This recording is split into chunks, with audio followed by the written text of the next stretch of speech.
Eu quero dizer que, enquanto me preparava para vir aqui, foi muito difícil para mim. E fui arrependendo de ter aceito este convite por duas razões. A primeira era a dificuldade em sistematizar tudo o que está ligado ao BES, porque são tantas coisas, são tantas vertentes, foi muito difícil.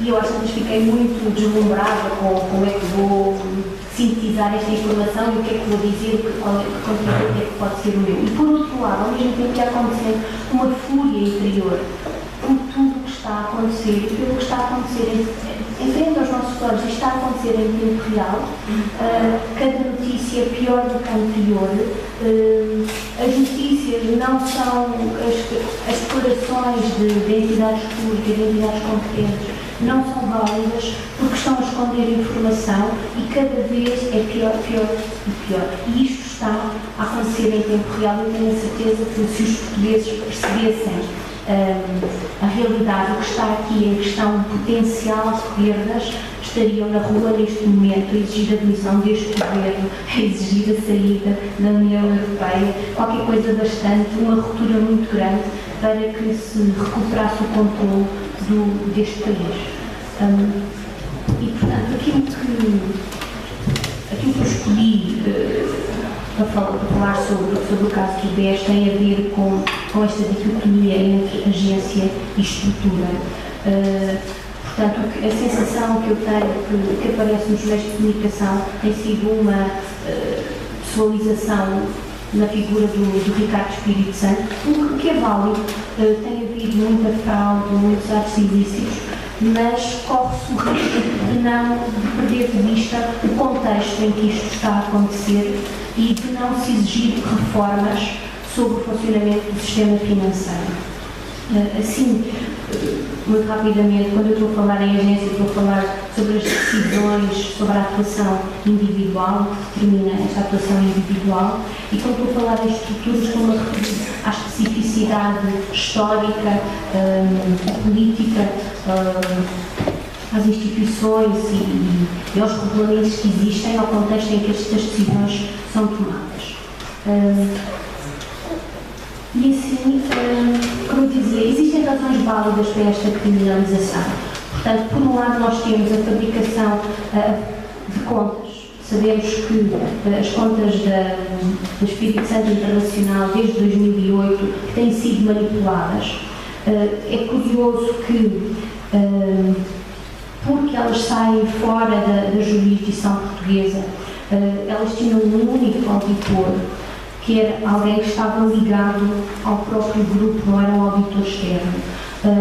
Por outro lado, depois temos a gestão danosa fruto dos financiamentos em cadeia. Portanto, todas estas holdings do GES, do Espírito Santo, do Grupo Espírito Santo, elas eram não lucrativas, mas havia pagamentos de dividendos e isto era alimentado pela emissão de dividendos.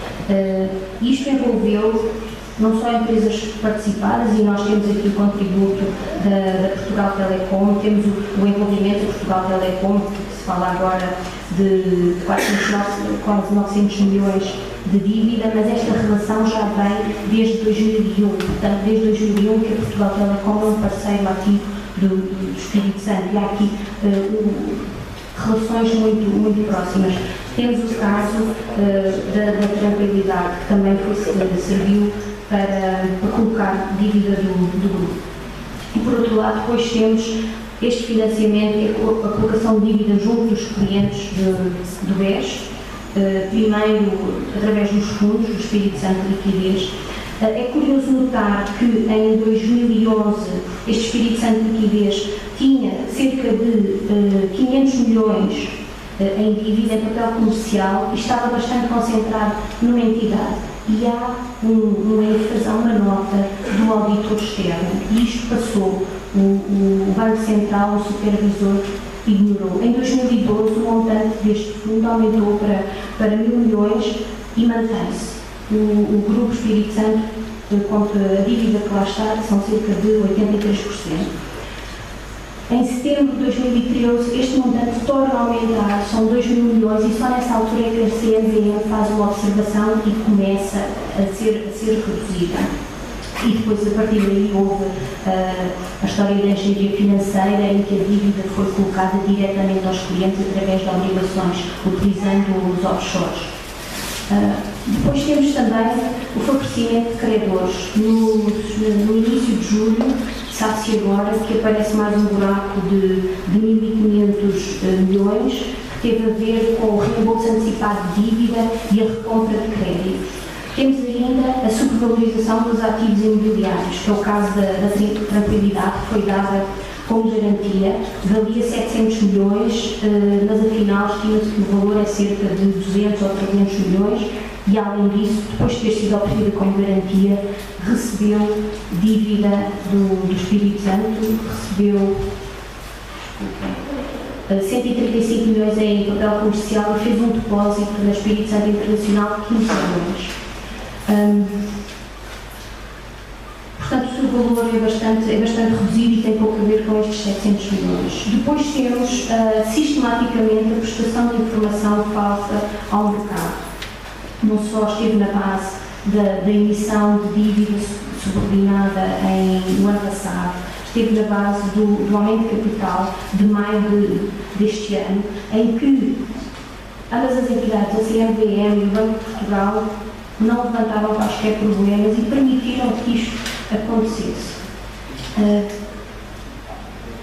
E, portanto, o que estamos a ver é que, se vamos falar da criminalização do BES e da atuação dos seus responsáveis, ficamos com esta ideia de que resolve-se este problema e daqui para a frente tudo vai correr bem. Não é assim, e nós já temos um longo historial, desde o BNP, ao Banco Popular, ao BANIF, e agora temos mais este buraco pela frente.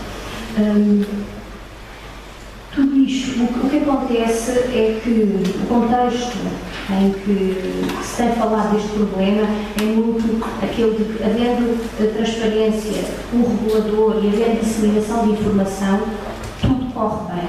Não é o caso, e o BES, o regulador e a supervisão acompanhavam. Havia acesso à informação, havia disseminação de informação, só que ela estava manipulada, certamente. Havia algumas referências que foram ignoradas. Portanto, se ficamos por aqui, isto não vai mudar e vai acontecer de novo. Se mudarmos o enfoque e olharmos para a estrutura, vamos perceber, de facto, que temos que responsabilizar o sistema financeiro e o regime excepcional em que funciona, ele tem que ser delimitado. Temos que ter uma atuação que limite a intervenção deste sistema financeiro. E há coisas que têm que mudar e que não mudaram desde 2008. Portanto, muito pelo contrário, têm sido reforçadas. Persiste a integração entre banca comercial e banca de investimento. Era fundamental que se separasse isto. Obviamente que os bancos têm interesse em manter as duas juntas, porque cada vez mais o crédito tem margens menores, e esta é a forma de chegar aos pequenos aforradores, de colocar dívidas junto desses pequenos aforradores. E uma das coisas que poderemos questionar é porque é que se vende instrumentos de dívida complexos, que exigem um grau de sofisticação, porque isto é vendido aos pequenos aforradores, aqueles em que a relação, eu tenho algum dinheiro para aplicar, e a minha escolha não é feita no conhecimento aprofundado do emitente ou do risco do instrumento, é feita por causa do aconselhamento do gestor de conta. Portanto, era importante falar sobre isso, era importante fazer esta separação entre a banca comercial e a banca de investimento, era importante que aparecessem mais uniões de crédito, que são pequenas instituições muito vocacionadas apenas para a gestão das poupanças e para a aplicação dos créditos, que são uma base, são pequenas unidades, portanto o funcionamento é muito próximo, elas podem fazer também muita da educação financeira, é uma coisa que não se fala. Por outro lado, a intervenção pública, apesar da capitalização, da gestão da crise, a intervenção pública ainda é vista como o Estado, o único papel que lhe é dado é o papel do regulador, criar este contexto em que os mercados funcionam livremente, e do supervisor, supervisionar à distância, o que tem, como sabemos, como estamos a ver, um papel muito limitado e também muito reativo, aqui com reação ao que acontece. Ele não está a evitar, não está a antecipar, vai descobrir depois, aquilo que já vem tarde.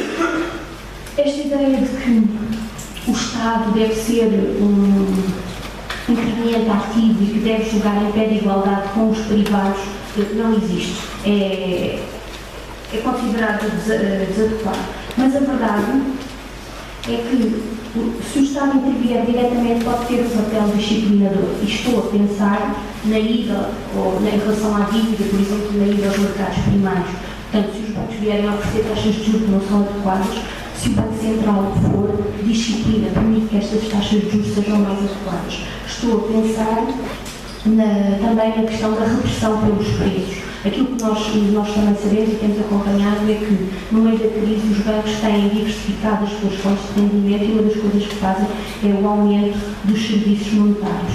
As contas que nós temos no banco, os cartões de débito, os cartões de crédito, e estes têm aumentado os preços, têm preços astronómicos que não refletem a estrutura de custos que está por trás disso. Só que esta repressão dos preços está vedada ao Estado, não é considerada uma possibilidade adequada. E por outro lado, aquilo que nós também sabemos, nós temos a Caixa Geral de Depósitos, que, sendo um banco público, tinha um grande potencial, não só para resolver problemas da economia, mas também por servir como referência, como guia para os outros bancos, para criar este elemento de competitividade. E neste momento a Caixa Geral de Depósitos é gerida como se fosse um banco privado e isso tem-se refletido nos últimos anos em alguns dos resultados. Por outro lado, é tabu falar sobre a nacionalização. Existem artifícios, nós vimos a questão da recapitalização dos bancos recentemente, os poucos criou-se esta ideia de que o Estado tem que ser um acionista passivo. Mas porquê? Se for o acionista principal, poderá ter um papel nas políticas, nas estratégias do banco. E o que estamos a ver com a solução, eu não vou falar sobre isso, a solução do BES tem de novo a ver com este tabu em se nacionalizar. Não é uma palavra que não pode ser utilizada. E, por outro lado, também persiste a livre circulação de capitais. E aquilo que nós vimos foi que Portugal foi a plataforma porque está dentro do euro, porque tem acesso aos fundos do Banco Central, Portugal serviu de plataforma de endividamento barato para a globalização, para a internacionalização da banca e de algumas empresas que giram na esfera dos principais grupos bancários. E por alguma razão, nós sabemos que, por exemplo, os investidores angolanos, a Isabel dos Santos tem uma cota significativa no BPI, a Sonangol tem uma cota significativa, são dos maiores acionistas no BCP, e uma das razões tem a ver com o acesso a estes fundos que permite a internacionalização dos seus investimentos. Por outro lado, a livre circulação de capitais também tem sustentado fluxos especulativos que tiram partido da opacidade criada em torno dos offshores, dos paraísos fiscais, e isto tem criado uma redistribuição perversa do rendimento, o que tem contribuído com o aumento da concentração da riqueza. Porquê? Porque são estas entidades que têm maior poder económico, que têm acesso ao espaço internacional, não é? Que podem fugir aos impostos, podem criar esquemas para pagar impostos inferiores ao que deveriam pagar como o comum dos mortais em Portugal. E, portanto, não só tiram partido do diferencial de taxas de juros, como criam aqui esta opacidade, o que nós vemos tudo isto está refletido na atuação do caso BES. E é toda esta opacidade que permite atividades ilícitas e que conduzem a este descalabro que nós estamos a observar neste momento. Por outro lado, também persistem as operações ao balcão, as over-the-counter. Em vez das transações serem feitas em bolsa, uma coisa ser feita em bolsa, há conhecimento do montante, dos intervenientes, do tipo de instrumento, há margens para respeitar. Aqui, aspectos que disciplinam estas transações. Se elas acontecem fora das bolsas, não se sabe, o que vai também contribuir para o aumento do descalabro. Quando as coisas correm mal, aumentem o potencial de perda. E, por outro lado, são mais duas coisas antes de acabar. É que existe ainda outro aspecto no funcionamento do sistema financeiro.